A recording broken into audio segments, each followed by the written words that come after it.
Kenapa rakyat sampai tega menghancurkan mobil polisi? Jawabannya ada pada tragedi memilukan yang menewaskan Afan di malam hari.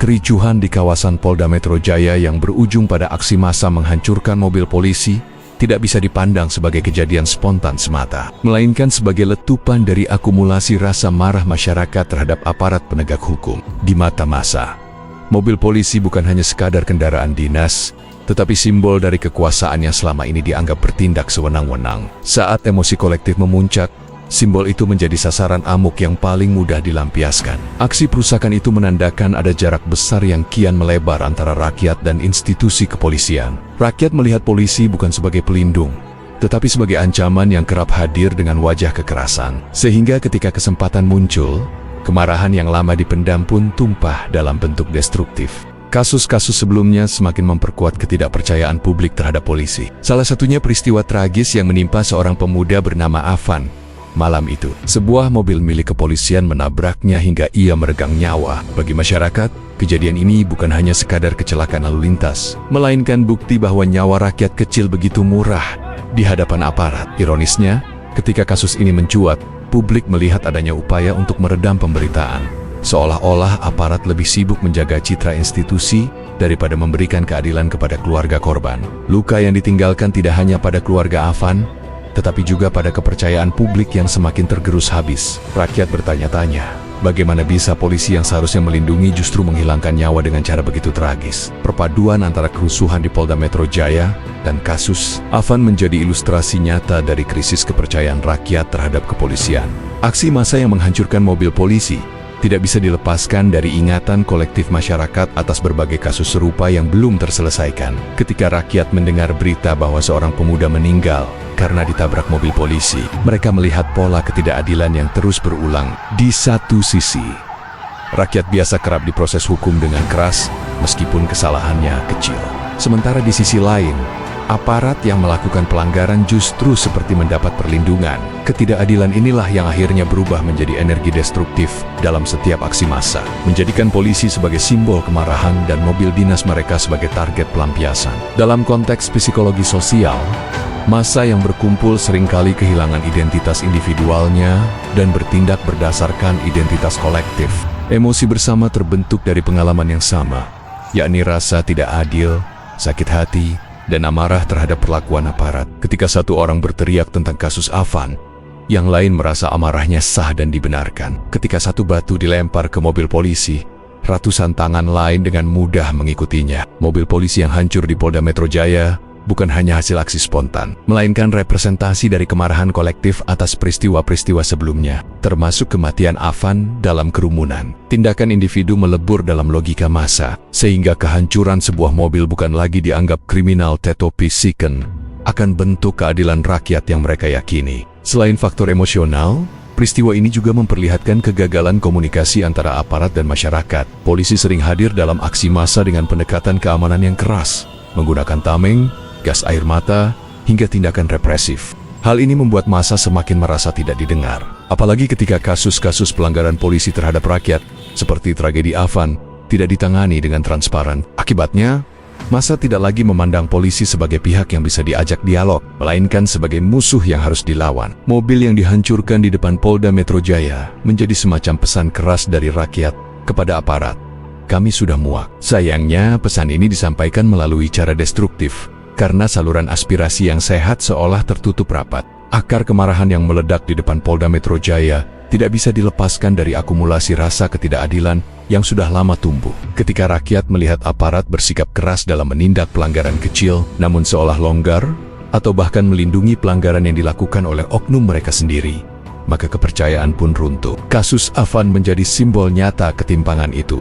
Seorang pemuda harus kehilangan nyawa akibat kelalaian aparat, tetapi tidak ada jaminan keadilan bagi keluarganya. Masyarakat menyimpan luka itu, lalu ketika mereka berada dalam situasi aksi massa, luka itu teringat kembali dan dilampiaskan. Inilah yang membuat mobil polisi bukan hanya sekadar kendaraan, melainkan representasi dari sistem yang dianggap gagal memberi keadilan. Semakin sering kasus-kasus serupa terjadi, semakin besar pula peluang ledakan amarah seperti yang terlihat di Jakarta. Dalam sejarah pergerakan sosial, selalu ada momen ketika simbol negara menjadi sasaran kemarahan rakyat. Di Indonesia, polisi seringkali menjadi garis depan negara dalam berhadapan dengan demonstran, sehingga wajar jika aparat yang pertama menerima luapan emosi. Namun, kasus Afan membuat hubungan ini semakin rumit. Rakyat tidak lagi hanya marah karena kebijakan atau keputusan politik, tetapi karena merasa aparat sudah langsung melukai dan merenggut nyawa rakyat kecil. Kematian Afan di malam hari menambah beban psikologis publik, terutama karena banyak orang membayangkan dirinya atau keluarganya bisa bernasib sama.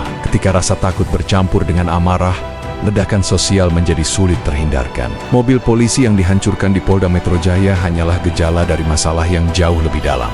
Hilangnya rasa aman rakyat terhadap institusi yang seharusnya melindungi. Faktor media sosial juga berperan besar dalam membentuk opini publik terkait dua peristiwa ini. Berita tentang Afan menyebar cepat melalui unggahan warga, menghadirkan narasi yang berbeda dari versi resmi aparat. Video, foto, dan cerita saksi menjadi bukti alternatif yang memperkuat persepsi publik bahwa ada ketidakadilan dalam kasus tersebut. Lalu, ketika kerusuhan di Polda Metro Jaya pecah, media sosial kembali dipenuhi rekaman massa yang menghancurkan mobil polisi. Perpaduan dua narasi ini, seorang pemuda yang meregang nyawa karena ditabrak aparat, dan massa yang melampiaskan amarahnya dengan merusak mobil polisi, menciptakan lingkaran persepsi bahwa hubungan rakyat dan polisi sudah berada di titik nadir. Setiap unggahan menjadi bahan bakar baru yang memperkuat keyakinan bahwa institusi ini tidak lagi berpihak pada rakyat. Jika ditelusuri lebih jauh, kemarahan massa juga bersumber dari pengalaman sehari-hari yang dialami oleh banyak warga. Bukan hanya tragedi besar seperti kasus Afan, tetapi juga interaksi kecil yang kerap menimbulkan rasa kecewa, pungutan liar di jalan, sikap arogan saat tilang, atau perlakuan diskriminatif ketika berurusan dengan aparat. Semua pengalaman itu menumpuk menjadi luka kolektif. Ketika massa berkumpul di depan Polda Metro Jaya, luka-luka kecil itu seolah menyatu dengan tragedi besar yang menimpa Afan, lalu menjadi bahan bakar yang menyulut aksi destruktif. Mobil polisi yang dihancurkan pada malam itu tidak hanya rusak secara fisik, tetapi juga mencerminkan hancurnya kepercayaan rakyat terhadap lembaga yang seharusnya menjadi pengayom. Inilah paradoks terbesar.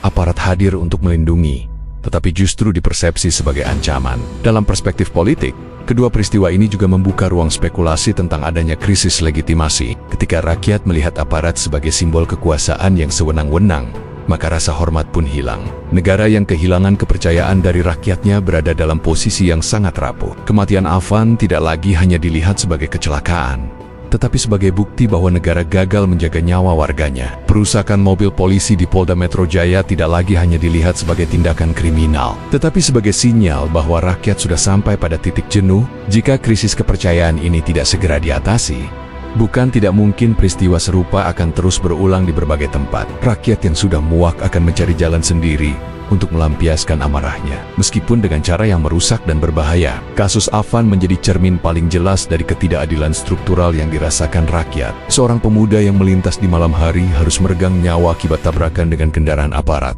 Tetapi setelah kejadian, publik tidak merasakan adanya penanganan yang transparan. Justru muncul kesan bahwa kasus ini ditutupi atau diminimalkan. Hal ini memicu gelombang kemarahan, karena masyarakat sudah terbiasa menyaksikan pola serupa ketika korban adalah rakyat kecil. Kasus berjalan lambat, tetapi ketika aparat yang jadi korban, proses hukum bisa berjalan cepat dan penuh perhatian. Perbedaan perlakuan inilah yang menimbulkan rasa frustrasi kolektif, seolah nyawa rakyat jelata tidak pernah dianggap berharga. Nama Afan kemudian tidak hanya mewakili satu orang, melainkan menjadi simbol perlawanan terhadap sistem yang timpang. Jika kita melihat sejarah sosial di Indonesia, ada banyak kasus di mana nama seseorang kemudian menjadi ikon perlawanan rakyat. Pada masa lalu ada Marsinah yang tewas dalam memperjuangkan hak buruh. Ada Munir yang dibunuh karena idealisme membela hak asasi manusia. Dan kini muncul Afan yang namanya mulai dikenal karena dianggap korban dari arogansi aparat. Dalam psikologi massa, simbol-simbol ini sangat penting karena membuat kemarahan publik lebih terarah. Ketika massa berkumpul di depan Polda Metro Jaya, banyak di antara mereka mengingat tragedi yang menimpa Afan, meski tidak selalu disebutkan secara eksplisit. Mobil polisi yang dihancurkan pun dilihat bukan hanya sebagai alat negara, melainkan sebagai pelampiasan terhadap ketidakadilan yang dialami Afan dan banyak rakyat lain. Dengan kata lain, perusakan mobil polisi itu adalah cara rakyat berkata bahwa mereka sudah tidak percaya lagi pada sistem hukum yang berjalan. Dalam perspektif politik, kasus Afan juga menunjukkan lemahnya mekanisme kontrol dan akuntabilitas di tubuh Polri. Seharusnya, setiap insiden yang melibatkan nyawa warga sipil ditangani dengan sangat serius, karena menyangkut legitimasi institusi. Namun yang terjadi adalah sebaliknya. Publik merasakan ketiadaan keadilan. Inilah yang menimbulkan krisis kepercayaan yang begitu dalam. Jika lembaga penegak hukum tidak bisa memberi teladan dalam menegakkan aturan pada diri mereka sendiri, bagaimana rakyat bisa percaya bahwa hukum akan ditegakkan secara adil untuk semua? Pertanyaan mendasar inilah yang membayang-bayangi setiap aksi massa. Tidak heran ketika ada momentum, seperti demonstrasi besar di depan Polda Metro Jaya, rakyat tidak hanya menuntut isu politik atau ekonomi, tetapi juga melampiaskan kemarahan mereka pada simbol aparat, termasuk mobil polisi. Peristiwa hancurnya mobil polisi di kawasan Polda Metro Jaya dan tragedi yang menimpa Afan adalah dua sisi dari mata uang yang sama. Krisis kepercayaan rakyat terhadap institusi penegak hukum. Kasus Afan memperlihatkan betapa rapuhnya rasa aman rakyat ketika berhadapan dengan aparat. Sementara perusakan mobil polisi menunjukkan betapa dalamnya amarah yang sudah mengendap dalam masyarakat. Keduanya saling berkaitan dan memperkuat narasi bahwa rakyat merasa ditinggalkan, tidak dilindungi, bahkan dikorbankan. Jika hal ini tidak segera diatasi, maka bukan tidak mungkin peristiwa serupa akan terus terulang dengan skala yang lebih besar dan dampak yang lebih luas. Negara perlu segera melakukan refleksi mendalam, bukan hanya dengan menghukum oknum, tetapi dengan memperbaiki sistem secara menyeluruh. Hanya dengan cara itu, luka kolektif masyarakat bisa perlahan disembuhkan.